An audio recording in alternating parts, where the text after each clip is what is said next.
Good morning, everybody. Happy Saturday. Welcome to the Pleasant Hill store. I am super happy that you guys are here today. My name is Shannon Fitzpatrick. I am one of the managers here at this store. And again, really glad to have you here. I want to give a shout out to so many of our Pleasant Hill customers that pop by and say, oh my gosh, I love the webinars and we're learning so much and it's so cool to have, all this information right at our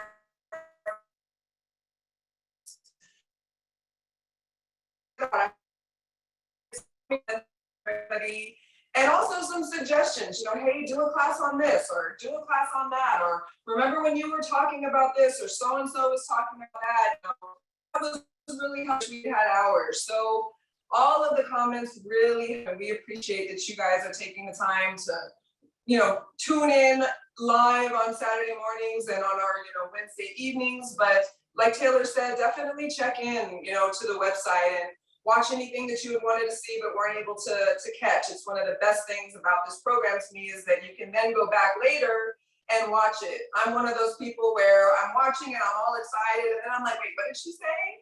And then to be able to go back and watch it later, like rewind and go at my own pace is perfect. So you guys definitely take advantage of that. Okay, so today, I'm never great about following my outline. So I'm really following today. Hopefully you guys all got it. It should have been, it's also on the website for one.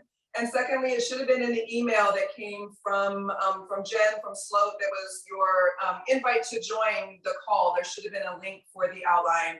You're not going to miss anything if you didn't get it, but it is there if you want to. Just again, I get so excited about whatever we're doing, and I feel like my classes are always more hands-on, and I'm all dirty and flinging stuff around, and then I'm like, wait, I wanted to say this, or I wanted to say that. So I'm going to try to get into the moment and follow the outline today. But we are talking about how to design and just the basics of putting together like good custom pots, good container design, a mix of things that go together well, things that are going to last a long time, things that have like needs, things that can go in the shade, things that can go in the sun. I feel like often I tell people when they come in and they're wanting to, put together this pot, and I always say, is it the space that needs something? Is it a pot that you are, oh my God, this is the pot, I need to fill this pot?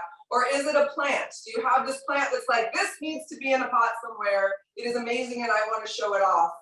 So those are the three things to think about really when you're talking about designing containers, designing pots. Where is it going to go? What is it that's like, what's my muse? Is it the pot? Do I love this, blue cylinder pot and I've been wanting to find something for it? Because then you're not trying to, it's not information coming from too many places at once. It's just, okay, this is the pot. How do I fill it? How do I make that one look the best? So, find whatever your muse is, whatever your focus is, let that be the thing that kind of drives whatever the pot that you're designing is going to be. And with that being, again, your groundwork, then you go into kind of how to then design this pot. What plants are you going to choose? In the outline, I talk about the 3 ills, and I feel like you hear this all the time. It's definitely been kind of ground into us. It's the thrill, which is the, again, the, oh my God, this plant, this is the one. And it's usually something a little bit taller and busier, for lack of a better term, more colorful, something that is your eye catcher, your showstopper.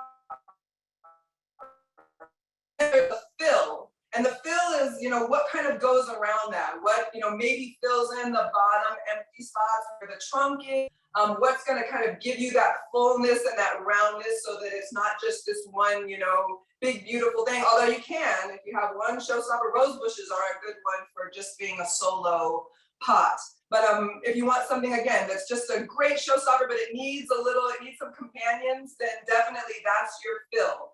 And then your spill is just that. It's whatever plant that you want that's going to kind of spill forward and kind of give you that continuing, it's kind of a fluidity to the pot. So you've got this, big showstopper, you've got all your supporting cast, and then here you have all of the people that work behind the scenes, like that spill is, you know, it makes it look more natural, I would say. And again, I don't know the background story to how those ills came to be, but when I think about pots in their, you know, entirety, you want something to look natural. You want something to look like they kind of grew together and that they were planted intentionally. Intentionally is a word I use all the time here at the store when we're designing displays, when we're picking, you know, pots and we're designing things. Be intentional. Don't just kind of, it's here, I'll just throw it in there. Or it's just, you know, a row of pots, I'll just put them there. Be intentional. Like,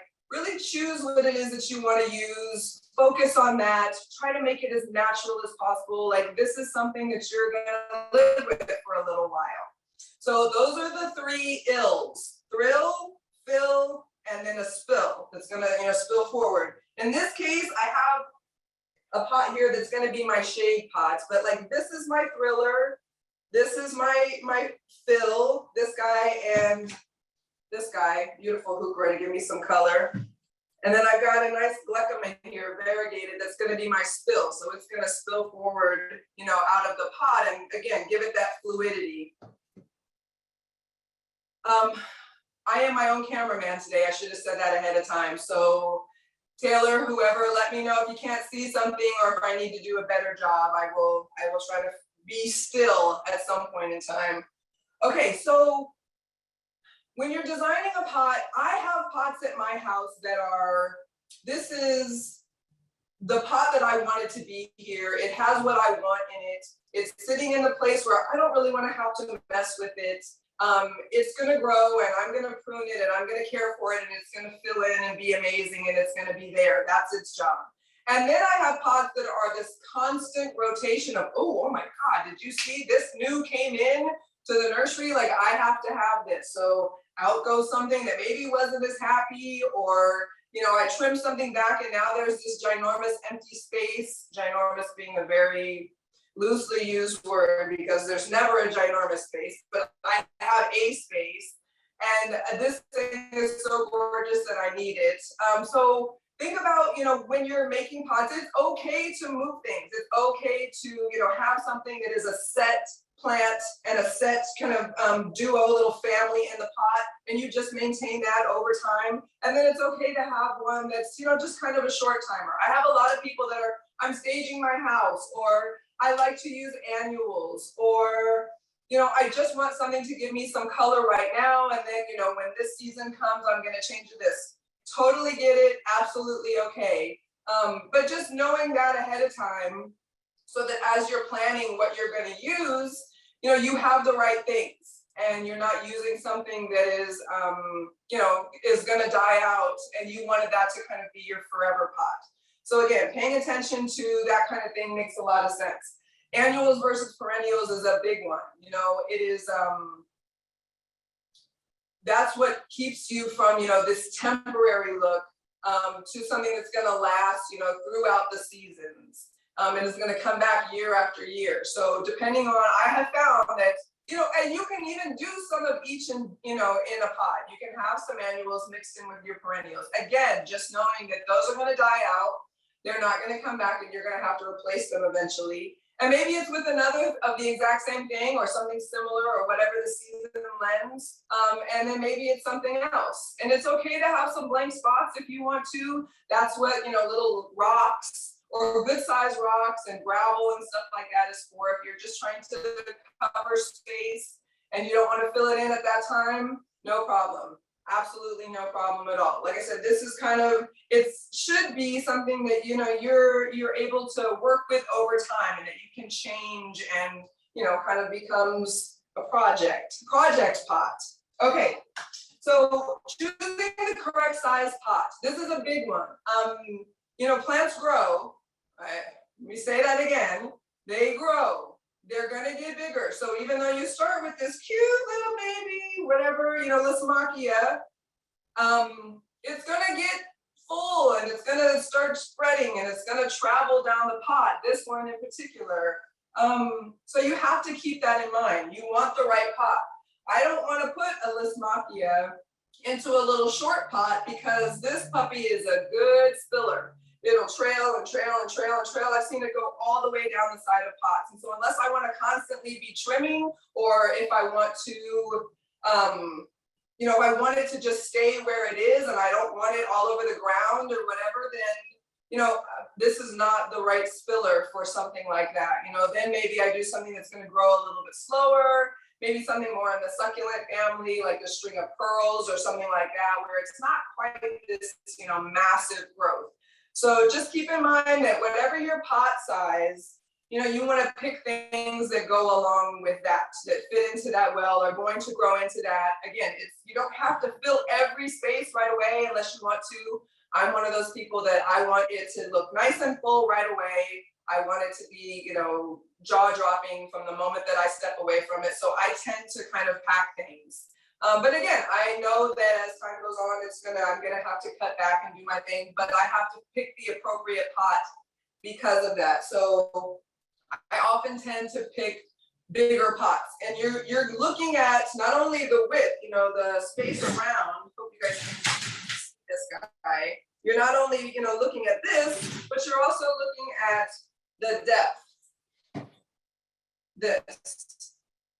They say that a good gauge of thumb for, you know, roots is that as big as it gets this way, you know, out of the pot, it's also going to get this way. And the roots will swirl, they will dance, they'll wrap around. So you want to make sure that there's enough space there so that it doesn't end up kind of strangling itself out. I did a class, I don't know, it's probably been a month, about just planting basics. And that's a big one, really, you know, paying attention to your pot size so that there's enough room for whatever it is that you're planting to grow into it. So remember, you're looking at width and you're looking at depth.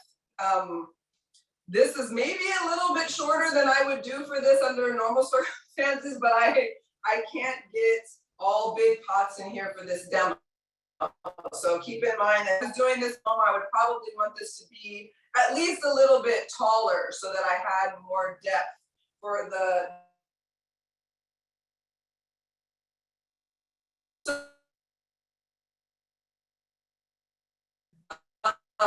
a place where you can find, you know, all sunny.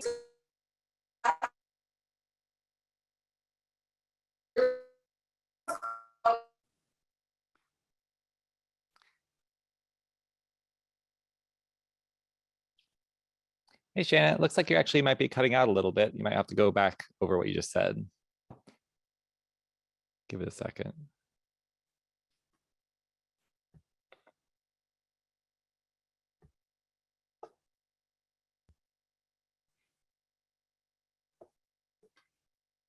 Nope. Sorry, I think we might have just lost her for a second, but she might be just getting her internet back together. But hope everyone's enjoying so far to talk about the spillers and the thrillers and all the different kinds of planting things that we have going on. Definitely let us know if you have some more questions. She might be coming back in right now, but I've seen some people ask some good questions about what kind of plants they want to have. I heard someone talk about the blueberries, which I let a little information about planting blueberries. I really like how she's talking about having multiple planters for different kinds of situations. So having a plant somewhere for things that will really grow in, and having some plants in areas that will be really good for switching them out and, you know, bringing in new plants and having some interest that will grow into the area. And Shannon, are you back with us? Look like you cut out for a second there. I guess so. It looks like it's still kind of figuring itself out. I was kind of popped back in, but let's see. Okay, can you hear me now? I can hear you pretty well, a little bit choppy at the moment. Okay, let me see if I can work with the Wi-Fi. Yeah, it's sounding better as time goes on. Some of the questions that were coming in, I was just letting you know, is just kind of questions about sizing of the pots, and maybe someone had some specific questions about different kinds of plants planting, but I was just mentioning how I really like the idea of having a pots or places in your garden that you have plants that you can switch out for the season, and then having plants that are more stable and can be in the pot for a long time, and kind of working with that is a good situation for a developing garden. Let's see, we even have people also asking, are the webinars recorded? And they definitely are recorded. We have them on our website and on our YouTube page, so definitely check that out. But let's see. Let's go see if we can get Shannon back. Are you good? Can you hear me now? I can hear you. Yeah. Okay, good. So if I so I'm in this room, but I guess today is the day. Oy. Okay. So fingers crossed that everything is recording. Yeah, it's kind of hit or miss at the moment. We had a question about figuring out if Okay. they're root bound, and if you have a plant that is root bound or a pot that's really growing in, how do you kind of deal with that situation?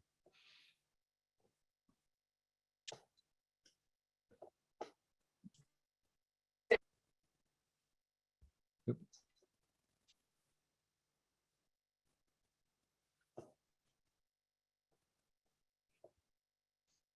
Let's see.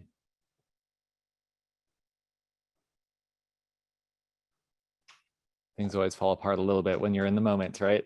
Thanks Oh my everyone gosh. for sticking with us. So I Is that actually, any better? yeah, it sounds like it's coming back. Yeah. Okay. Okay, I can see you a little bit better now. Okay, let's try that. I'm so sorry, you guys. Sheesh. Okay, so what was the question, Taylor? I apologize. Oh, we just had some questions about figuring out if the plant is root bound and dealing with that situation, if both, I think, in the pot before you plant it, as well as in your planter. And then we also had some Absolutely. questions about the plants that you're choosing, but I think we can kind of go through that as we go. Okay, yes, I will work through the plants that I have here and why. In terms of root bound, definitely try to unravel it when when you take it out of its pot. We'll look at some of these together when I take them out. It's possible that I have a couple here, especially this Lamandra here. It's been here for a minute. And if it's root bound, you want to deal with that ahead of time. The class that I was talking about that I did a month or so ago was all about, planting basics, how to get, how to loosen up those roots, how important it is to loosen up the roots ahead of time so that you're not just plunking it out and then sticking it into a new pot and it's still all wound up. You're going to want to, and I will do it as an example, but you're going to want to kind of massage those roots and kind of separate them out where things are really bad and tangled together. There's even some places where you're going to have to kind of cut things. It's okay. It's okay to, be a little heavy-handed with it if it means that in the long run, the roots are going to be much happier. So I will definitely, hopefully, / not hopefully, I will have one that is root bound, and then I'll show you in real time just kind of how to deal with it. So the pot that I have right here is more of a shade situation. I am only using plants that are non-succulents, they're not acid, so I'm just using a straight potting mix. We have here at Slope the regular potting mix and we have the organic potting mix. I don't always push the organic potting mix unless you're doing like veggies and something that's edible. But I have to admit that I'm a much bigger fan of our organic potting than the other.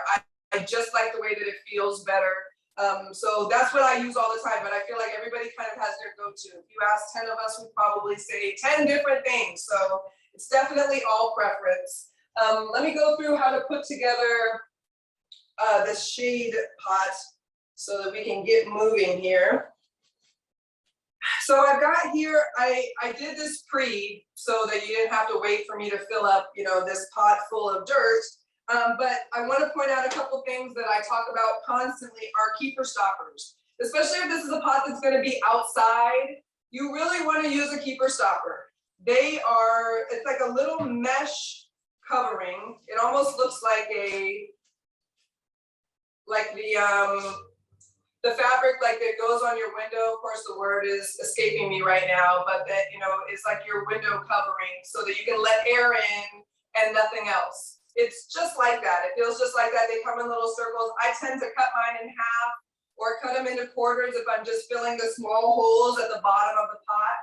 And it's really just to keep anything, for one, you don't want, as much dirt as you want to keep inside. So this helps keep the dirt inside, but it also helps keep bugs out.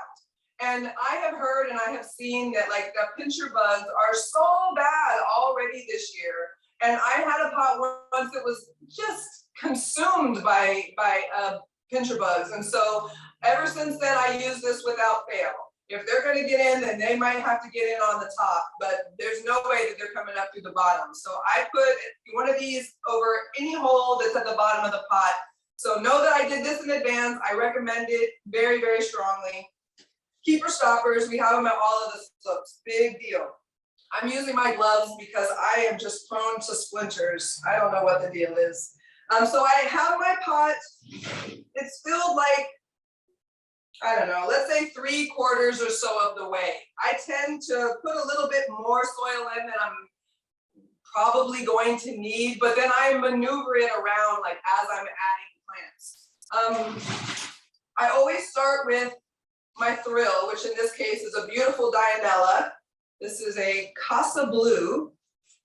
Has a really pretty kind of silvery blue foliage and then has a really neat purple flower stalk. So it gives a nice little bright show off. So as you can see, what I'm doing is I'm holding it by its ponytail and I'm holding it upside down and then I'm just kind of massaging the pot so that it loosens up that dirt inside so that when I take it off, I'm not struggling and fighting. So then, the pot just comes right off. And this one is a little bit root bound. Not sure if you can see that. It's got, it's been in there for a minute. I'm just gonna make a mess today. That's just how it's gonna go. And I'm gonna do it over my pot, because that's good soil. There's no reason to waste it. But I'm gonna kind of break up my root ball a little bit. And again, I was saying that I like to fill my pot. So I want their root ball to be as not minuscule, but probably as small as possible so that I can give it more time to grow in and fill the pot. It's not like starting and it's already packed in there. Okay, so I feel like I've dug in there pretty good. Things look a lot looser. I'm gonna just set it into the back of the pot. So you can do pots a couple different ways. Some people do their thrill in the middle and then all their goodies are kind of around it in a circle. And you have your fill around and then you have a few spots around where you have your spill. Perfect. And that's nice when you have a pot that's kind of sitting in the middle of an area where people are going to be seeing it from a 360 view. In this case, I'm going to do one just because it makes my life easier in this particular scenario. I'm going to do one that, let's just say it's going to be backed up to a wall or something like that. Okay, so I've got my Dianella. I'm setting it toward the back. I'm a fan of offsetting. I don't like when everything is kind of like 1, 2, 3, right in order, right in a row. I like to offset, and it kind of goes back to what I was saying before about wanting things to look nice and full. So although this is my thrill, I've got a nice little Dusty Miller here, part of the Senecio family. And same thing, I'm gonna mush it and get rid of the tag. And then this one, you can even see the roots are already coming out of the bottom. So this one I imagine, and with this case, like I would kind of tear them away here just so that I don't have to fight with it to get out. And again, there's plenty of roots still there and available, but sometimes it'll go out one hole and into the other, and then you have to tussle. Okay, so, all right, so again, that guy has got a decent amount of root downness as well. So same thing, you're gonna, go to tear that apart. Sometimes when you start from the top and kind of, separate it a little, you're not really trying to tear it, but just kind of separating it.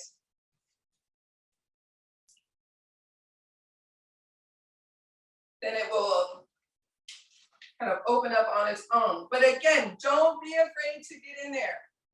At the end of the day, it's better for it. I'm trying to think of what this is like. It's like kind of like pulling open like a grapefruit or something like that. So I'm separating out all those roots. I am massaging away a good amount of the dirt, getting it all messed up. And then again, so that one was a gallon size. This one is shorter. It was actually a 6-inch. And so with my dirt, I set the Dianella down so that the top of it would be about 1.5 inches or so from the top. I know it's kind of hard to see from there. I don't know if that helps, but I set it in there so that there would be space at the top of the soil for me to water. This is also something we talked about in the planting video. And so since this one is shorter, I'm going to pull some of the dirt that's in here toward the back to give it like a little ledge to sit on, which is why I was saying that I tend to put a little bit more soil than I need to so that I can move it around. So I'm taking some of the soil, actually, let me put this down.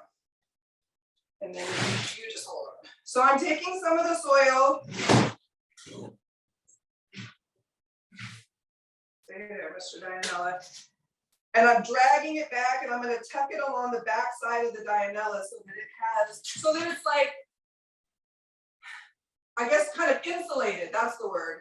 So I'm going to pull it toward the back a little bit and then I'm going to scoot the dirt around the sides of it and stuff like that so that it's already insulated. So that if I need to add dirt later, then this one is already taken care of. I don't really have to deal with this one. And it's where I want it to be in terms of like soil surface level. It's about 1.5 inches, almost 2 inches down. Okay, so now it's your turn. Again, I'm going to build a little bit of a ledge here because this one is shorter. Probably going to need some more soil. What do you know? More soil. And then this guy, because he's going to take up a decent amount of space there, I'm kind of putting him at an angle. So this would be flat up, but I kind of want this guy to grow forward. Like I want him to be part of the show.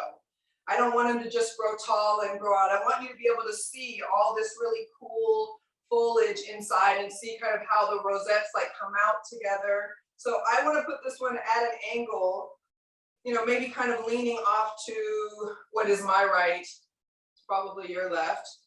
Let me get some more soil so that he can stay put. Oh, here it is.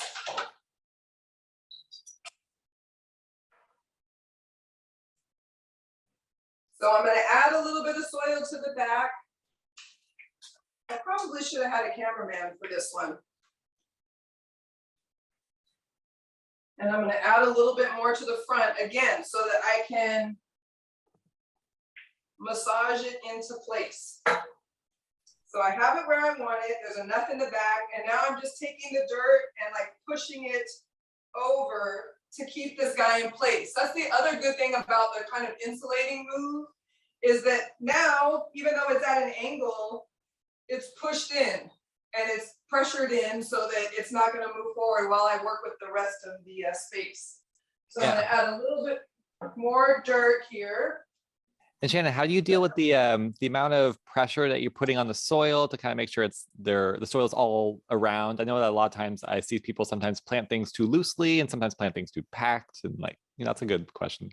Yeah, for sure. So I mean, you don't want this to be so packed that the roots can't, you know, maneuver and grow and stretch out and do what they're supposed to. But you also don't want it to be so loose that they have no stability. So maybe stability is the right word. Once you get to the point where, like this, where this Dusty Miller is really kind of standing up on its own, even though there's a whole half a pot that's empty in front of it, you know, that's where you want your packing method to kind of get to the point where the plant is able to stand on its own. There's a few things that are tough with that, specifically succulents, because their root, you know, ball is so teeny tiny that they tend to be like bobbleheads, like they're really top heavy.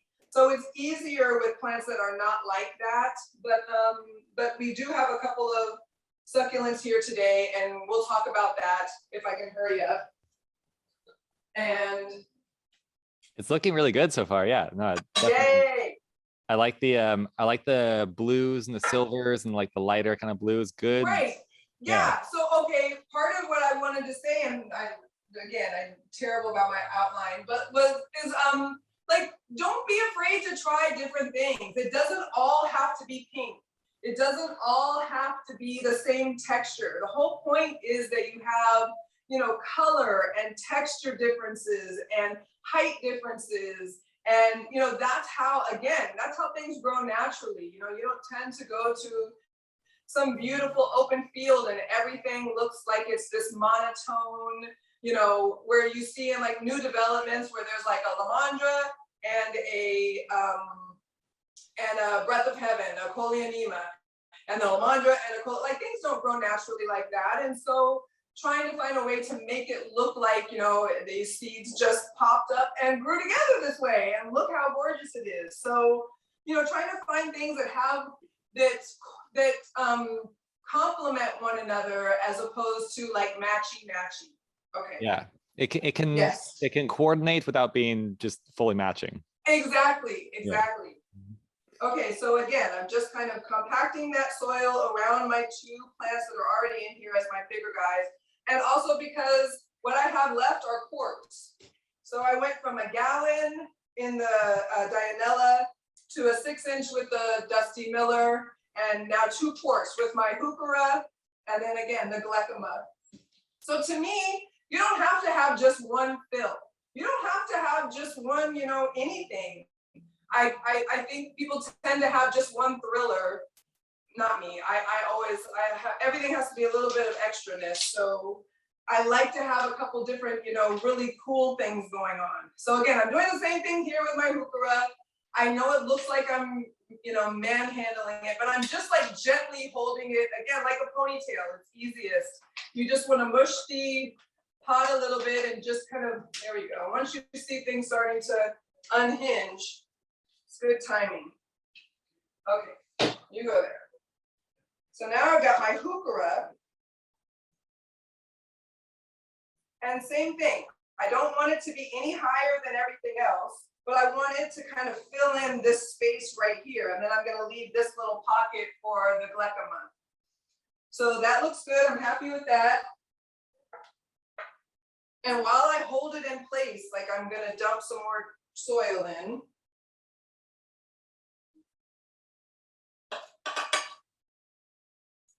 And then I'm gonna, while I'm holding it where I want it, I'm just gonna slide that dirt around, like, so that it is tucked in on this side. There's like no big gaps between the Dianella and the Heuchera. Okay, that looks good. So the Heuchera is going to kind of fill in this corner. And as you can see, I'm kind of going like at this triangle. So the Dianella is like in the back off to the side. Then the Dusty Miller is a little further forward off to the other side. Then the Heuchera is kind of filling in, you know, catty corner to that. And it's going to fill in forward, and that'll be even part of the spillage there. And then I'm going to take my Glechema. Come on, there we go. And I've got plenty of space here. And this one looks kind of fussy. Maybe it's been in its pot a little bit too long. And that's okay. I think definitely people when they start planting the plants, they get a little nervous to touch the roots at all. They don't want to damage them at all. But it's okay. They're pretty durable, and you can break them up a little bit and open it up. It actually helps them really grow into the pot, I think. Absolutely. So you're gonna get something like this. And sometimes when it's bad, like I'll even pull off this bottom layer, you know, just because it seems really tangled. And then I'm just gonna plop this guy right in here. And I am definitely a little bit more heavy-handed with plants than I feel like people tend to be comfortable with, but like Taylor just said, they're pretty durable.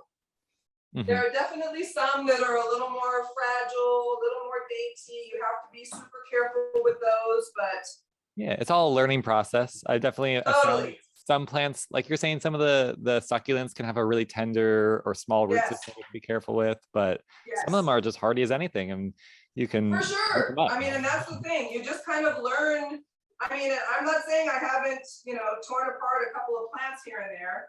I definitely have, but at the end of the day, I kind of learned which ones, and you can even tell by feeling it. You know, you want to if that root ball, has got some girth to it, has got some like spring back, then you know that you can give it a little extra, elbow grease.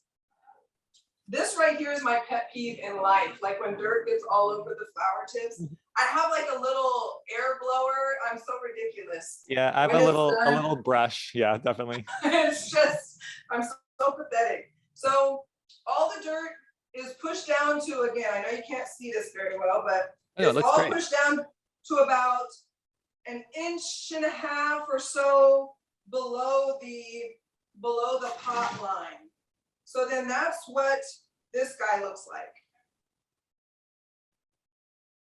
And then one thing that I didn't do that I'm gonna do now is fertilize. I am a big fertilizer. And while you can put it in there, when you set the plant in, sprinkle some fertilizer in there, you can also do it now. I'm using Sure Start, like I use for anything new that I'm planting. It is a most fabulous product. And again, with any new planting, and I'm just getting some in my hand, and then I'm just kind of letting it slide out like I was cooking and it was salt or some other seasoning. There you go. Look at it like a seasoning. It's like seasoning for your flower pot. Yeah. I should do that little move that guy with the little salt throw thing. Fertilizer bay. Yes. I'm gonna start the next new wave. The Okay, name so of I'm the just, fertilizer someone asked, it's called Sure Start. It's one of the Oh. EPA fertilizers. It's wonderful for transplants. It's great fertilizer in general. And yeah, I pretty much use it on all my planters as well, like Shannon yeah, said. totally. And I heard something really cool. Actually, Tim, the manager here at this store, he has this saying. He goes, you know what? Plants can't read. They don't know what it says on the outside of the bag. You're really looking to make sure that it has the right, compounds, that it's got the right amount of nitrogen and the right amount of, so whatever it is that you're going for, doesn't matter that the bag has a rose on it and technically I'm, planting whatever these are, as long as it's the right, makeup for whatever you're planting, then go with it. Okay, I'm gonna try to move this guy out of the way. So lastly, watering. I don't know what it is with watering, but it is the question that I answer the most often. How much do I water? How often do I water? How many gallons is enough? What am I looking for? I feel like at the end of the day, the easiest way to water a pot like this is by hand with either a hose or with a watering can. We've got a bazillion of them here. But you want to, at least now anyway, when I first plant something, I'm gonna water it until that thing is like, like till it can barely take any more. I want that water running out of the bottom. I want every drop of soil in there, every ounce of everything to have gotten a really good drink. This whole process, as much as I say that they're durable and that they're okay, it's traumatizing. And so giving them a good drink, giving them some fertilizer, it's nice fresh soil, all those things are gonna work together to make it happy, to make it, it's like laying out the welcome mat when you move into a new place. So they're fully watered, they're like, okay, it's gonna be okay, everything's gonna work out, the water is here, this place is gonna be cool, we like the neighborhood. So definitely water it really good. You can, and in terms of like long-term watering, you can do drip. Watering, no matter what we're talking about, long, deep soaks less often are better than this short, constant every day for 5 minutes thing. Because it teaches the roots that they have to stay up high to get water. So they tend to go outward as opposed to downward. When they know that, hey, way down here, we're still gonna get water. She's gonna give us enough, fellas, don't freak out. The water is coming. So with pots like this, I tend to either just stand there with the hose and turn it on low and just let it soak it until I can see that water running out of the bottom, till I can't even lift it. That to me is what I tell people. Well, if you can't lift it, then it probably has enough water in it. And then going forward, always test it. You can kill something much faster with too much water than not enough. You can kill something much faster with too much water than not enough. Most things will tell you they will have a full-on hissy fit and announce by laying out and throwing their arm up that they're thirsty and they're, they're going down a bad path. But when they are, getting too much water, you almost don't know until all of a sudden they just die. And then you look under and like the roots are all rotted and everything is kind of mushy and super soft. And now you can't tell because they looked great on the outside. So really be careful about your watering. Test the soil before you, are watering it. Once you get the hang of it, you don't have to test it every time. But, once you've lived with a pot and know what those plants are like and know how much water they need and when they're happy, you don't have to be testing it every time. But if you are not comfortable and not sure, use your finger or two. You want to put your finger down in there, at least an inch or two. And if it feels wet, leave it alone. And if it feels dry, then water it. It's not super difficult. There's no trick. There's no nothing difficult that you have to remember. There's no acronym, nothing. If it feels 2 to 3 inches, down in there, if it feels like it's still wet, leave it alone. And at this time of year, it's getting hot today. It's getting hot right now. In Pleasant Hill anyway. Sorry, Taylor, you're gonna get some sun soon.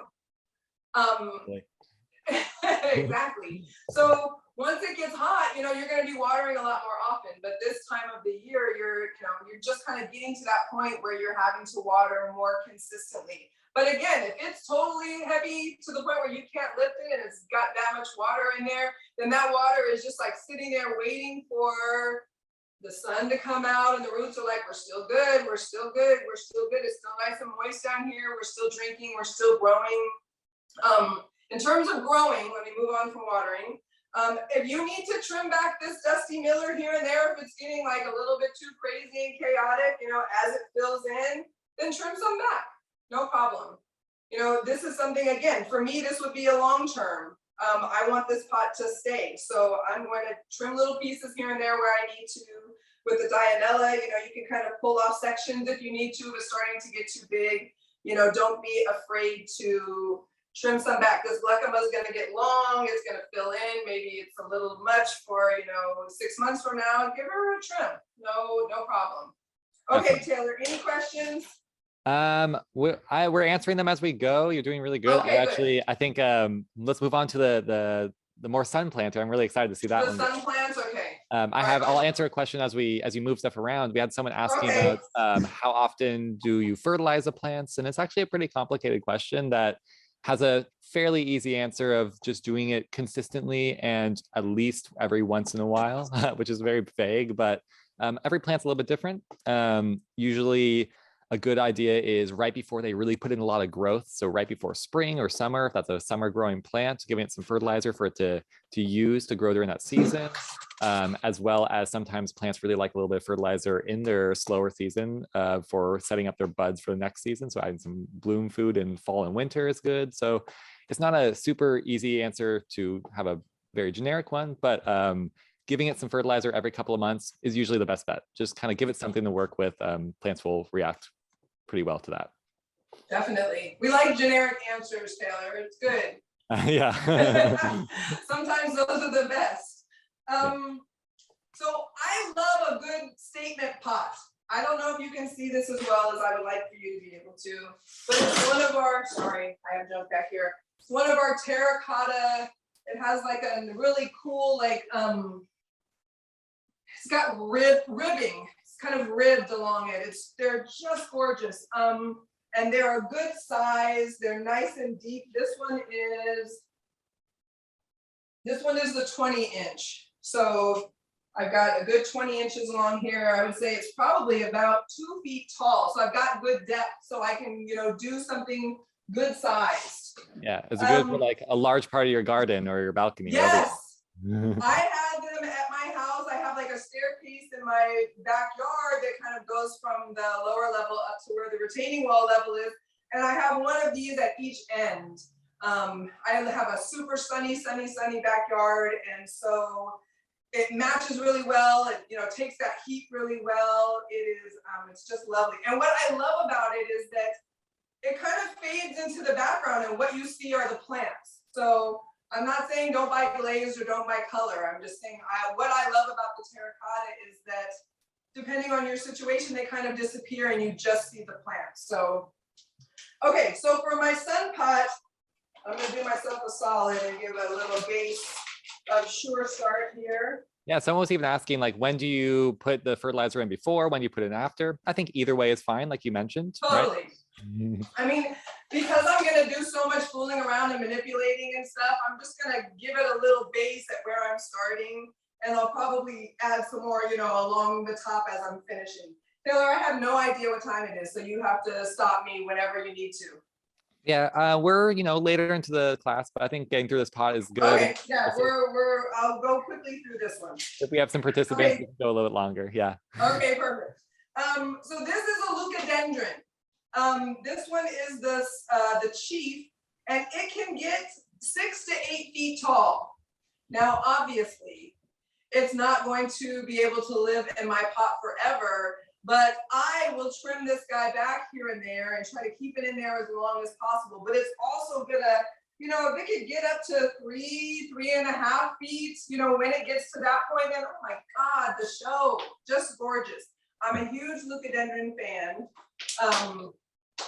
They grow so well, and they're evergreen, and they have color without bloom. They have these gorgeous like red tips on this one anyway. There's lots of different styles, but this one is one of my favorites because it's like having blooms without having blooms. You have all the green foliage at the bottom, and then the tips are this like bright red with a little yellow. Forget about it. Okay, so the leucadendron, not too bad. Yeah, it So looks great. I'm not too worried about it. It looks really good. I really So like I'm gonna taking, kind of, I was saying, I yeah, really like taking out a plant and having the roots create the size of the pot. Like it really makes totally. the shape, but there's still some blackness in between them. They squishy. Yes, still a little pliability there. You don't have to like break your neck trying to get it out. Okay, yes, so I'm just gonna peel off a little bit of the top here, maybe a little bit of the sides, just again, so that I can get everything in there that I wanna get in there. And then I look at the architecture. This one, you know, this side is a little bit flatter, where this side kind of has this nice fullness. So I want this side of the plant to be on the outside. But then I kind of keep turning to see where my front should be. What's the variety of leucadendron? This is the chief. Cheap, like cheap, like see. Like yes, like the chief of the Indian tribe. Oh, see. Yes. Okay, so I feel like that's good, but I need a little bit more room down there so I can leave space for watering, etc. Okay, I'm happy with that. And again, don't feel like you can't twist things around and turn them until you have, you know, the right side. There is no right side until you decide that that's the right side and go with it. Okay, so next I have a Lamandra. This is one of my favorite Lamandras because it's thick. It's got thick blades. They kind of look like an agapanthus or they kind of look like a flax or, you know, some kind of cordyline with that thickness, but they're not. It's not, it doesn't get that big. These are one of my favorites. So this is a Lamandra Tropic Belle. And again, this has been here for a moment, so she might want to tussle. And everyone asking, I'm getting the names and putting them into the chat, so don't worry, they'll be there soon. Okay, perfect. Okay, Lamandra Tropic Belle. And so again, you can see that like, perhaps she's been in there a little bit too long. And while the top is awesome, the bottom is tough. So I'm gonna try to hold her by her little ponytail. I wish I brought my scissors, because this one is, like if I had my scissors with me, which I should have, shame on me. Actually, we're gonna do this. We're gonna lay her down. Yeah, I've done that definitely too. When that bottom layer gets so packed with roots, breaking that Yeah. up a little bit really helps the plant grow in. Totally.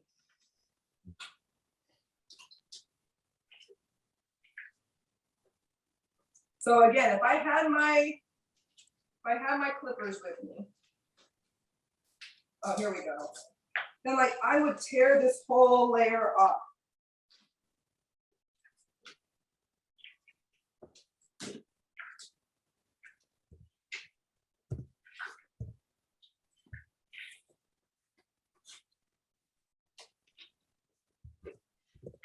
Okay, that's gonna have to be enough for now. Okay, that's, sheesh, little Amanda, I am so sorry. All right, we'll just mangle up the rest of it. Get it as separated as possible. But like literally, I would have cut that whole bottom rim off there. And then, you know, you're not gonna lose so much root that it's gonna die. You're just gonna free it up. And it's all tangled and matted anyway. It's, you know, it's like getting bubble gum caught in your hair. There's nothing to do but just cut it out. Okay, so anyway, she's good to go now. As good as she's gonna be for this one. So same thing. I'm gonna give some space between them, but they're kind of both my thrill-ish soil right there. So now I'm gonna start to kind of fill between them so that they're set in there. And because I'm not angling either of these two, I don't have to worry so much about kind of pressuring them into the right space. Just gonna fill around them.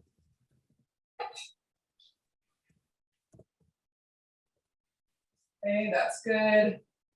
So I'm filling the space between them and all around them on both sides.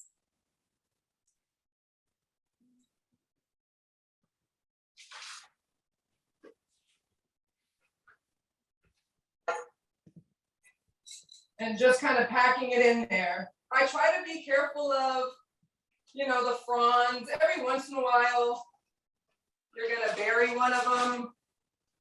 It's okay, it happens. 9 times out of 10, it will find its way out.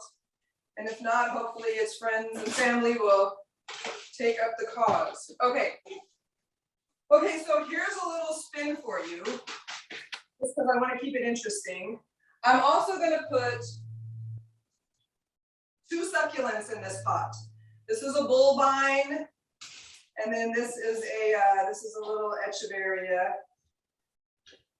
And I chose these 2 because of the colors. So the bulbine, I love bulbine. They get, again, this is another one that kind of has, maybe I'm not a huge agapanthus fan, but I apparently like the style of them because I tend to go towards plants that have that kind of arching look. So I love bulbine because you get that nice arch and then you get this really beautiful flower. But this is cactus succulent mix in there. That's already in the pot. It came like that. So you'll notice, you know, right away the difference. You see all that perlite in there. There's a lot more kind of like little volcanic rock looking. So completely different soil from what I have been putting in there. So because this one is also shorter and I need to build my ledge, I brought some cactus mix.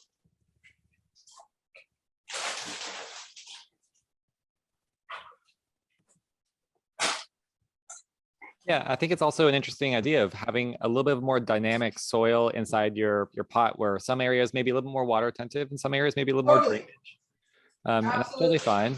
You know, there's layers in the soil. There's microclimate or microorganisms or areas inside your soil that are different. So it works out great. So, and we are, let's see, I'm gonna go on this side. I mean, and the soil makeup is not so drastically different, you know, that I'm gonna change much. No, it's just that the cactus and succulent mix has a little bit more of one thing and a little bit less of another.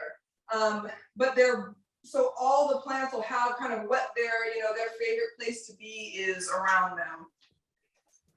Okay, Mr. Bullvine.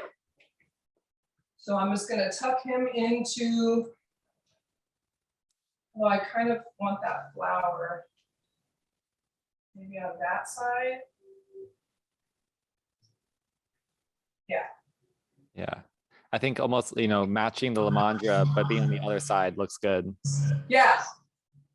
Totally. So again, same kind of style. This Lamandra, the Tropic Belle, has more of a green, like a Kelly green tone, whereas the Bullvine, again, kind of has that bluish, kind of silvery green tone to it. Okay, so I'm already in cactus land.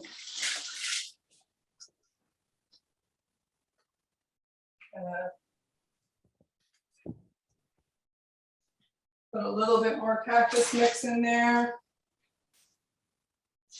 Drop in my Echeveria. Oh, so cool with the little pink tips on it. This one is an elegans, and it's called Gray Red. I don't know if that's its official name, but that's what her name tag says. And now this one, I want it to be at a little bit of an angle. So I'm gonna kind of dig it down in there a little bit more, because I want that rosette to point outward and not up. I want to show it off. So I'm tucking it in there. I'm gonna mush that soil in around it. So most of what's touching it is the cactus mix, but also some of the potting soil is touching it. So I mean, it's gonna live either way.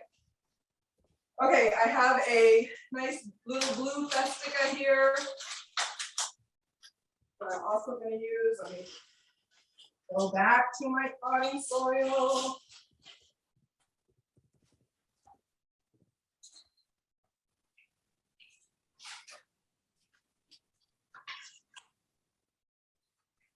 Both of these are quartz, so they're gonna need a little ledge.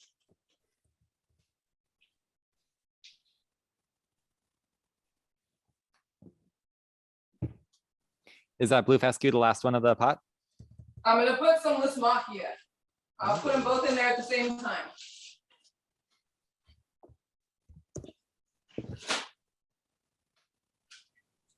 Okay, so Mr. Blue Festica.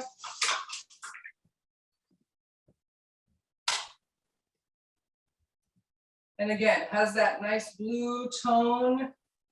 And I'm gonna angle him a little bit so he kind of comes forward. And then this is Jungle Green Lismachia, or Creeping Jenny, which is what a lot of people know it by. Awesome plant. Love the spill on that one. Love the spill on this one. If this was coming to my house, I would have like 4 more of these. I love them like in mass.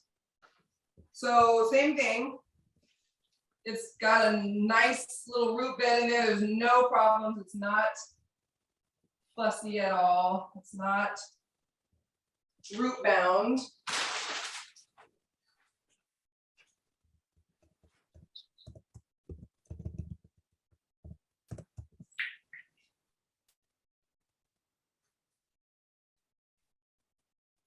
Okay, so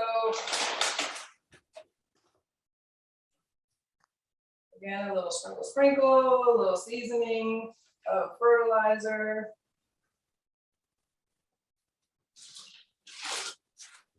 And this is my last little tip and trick, is that I know you guys can't see it, but there's a tiny little chip in the top of my terracotta pot right here. And so you'll see that that's where I have put my Lismachia. So it's also a nice little like blunder cover for things. So anyway, again, I would love this to have lots more Lismachia in it and fill in this spot right here, but that's what we have for the moment. So again, I would water until it was like running out the bottom, and then rinse, repeat, rinse, repeat. So Yeah. with this, again, I'm gonna have to trim back that leucadendron a little bit. I'll probably have to trim back the Lismachia as it gets longer. So again, know that you're gonna have to, like, your job is not done. You don't have to just water. But the fun thing is that, if maybe the Festica starts to look fussy or isn't happy, then maybe I pop him out and put something else in there. I mean, just know that like this can be an ever evolving, ever changing pot. Maybe the pot is what is the constant and what's in there changes. So yeah, don't be afraid to try different things as long as they have the same water needs, as long as you can get the same soil types in there where they need to be, as long as they want the same sun, shade, all that stuff, then these are the ones for you. Yeah. I had someone asking, you're talking about when you're watering it, you do want to like fully hydrate it, let the water actually run all the way out here. Yes. But someone was asking if you have a pot that's maybe sitting in a saucer and you do that full kind of watering and the saucer kind of has some water in it. Like what's your thought process on, do you leave the water in it? Do you take it out? Kind of stuff like that. I think it's varied. I would say that most saucers don't hold enough water that it's going to be problematic. Most of these saucers are what, an inch, maybe 2, if you like get one of the great big plastic ones that have the high sides. So there's not enough space in there to really hold the kind of water that would end up being problematic. Yeah. So I would say water it. Whatever sits in your saucer is fine. Don't worry about it. If you, have the world's biggest saucer and you feel like there's just way too much water in there, use your hand and kind of flip some of it out. But overall, it's just gonna, either the sun is gonna dry it out and it'll take care of it for you, or it will soak up from the bottom the way that, it's supposed to anyway. Absolutely. One thing I want to add is people keep asking me, oh, well, I should put rocks down there. Like, I don't want to fill it. I don't need to fill it up with soil, right? Like I could do bottles, empty bottles. No. Do not put any foreign objects in the bottom of your pots. If you're trying to weight it down and it's, then that's one problem that needs to be solved. But do not do it with rocks and bottles and all these other, things. Let's find some other way to try to weight this thing down. But definitely soil, I don't care how big the pot is. Wet soil, I'm telling you, once you soak the pot the way that it's supposed to be, you're not going to be able to lift it. I can't lift it 9 times out of 10, and I feel like I'm pretty strong. So once it's fully wet, then you're not going to have to worry about it tipping over. But do not put I forbid you for putting anything crazy in the bottom of your pot. Just soil from the bottom all the way up to the top, whatever soil you want. And I've told people, like, oh, I have, a bag of this soil that okay, fine, let that be your bottom then. If you want to get rid of that and you don't really care about it, no problem. Put that down in the bottom just as a base. And then use your good stuff, for the top where all those roots and stuff. By the time they get down to here where maybe it wasn't your favorite soil, they're strong as oxes. So, it won't really matter, but just soil, please and thank you. Yeah, it really, it's you have the soil space, give the plant the space to grow. You don't need to put the other stuff in there. And Totally. it's not going to create like this water table bottom thing that, Right. There's some other complications that actually happen. So I think that's a good point. Yeah. Yeah, for sure. And I also go ahead, yeah. sorry. I was going to say, for regarding the leaving the water in the saucer, I think that's totally accurate, especially for outdoor plants, larger pots and stuff. I think the only way it comes into play is if you have indoor plants that are like maybe not drying out so fast. Totally. That's different. This would be a different class if we were talking about indoor plants. Exactly. Yeah. Yeah, I would say drag it outside or put it in the sink or the bathtub. That's what I would say, and do the same thing. One thing that we sell here at Sloat that I have just fully come in love with is pot feet.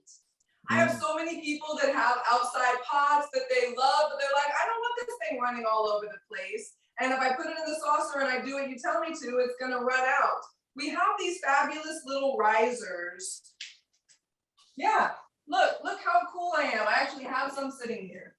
That sit like, can you still see me? Yeah. They sit like in a triangular fashion. And your pot sits right on top of there. And so when it drains here. Put a saucer in there, in this lovely little empty space. that's where you put your saucer underneath the pot so that it drips right down in there and goes into the saucer, and you can't even see it because it's underneath your pot. So that's one little quick fix. Yeah, I've definitely done that. Yes, so have I.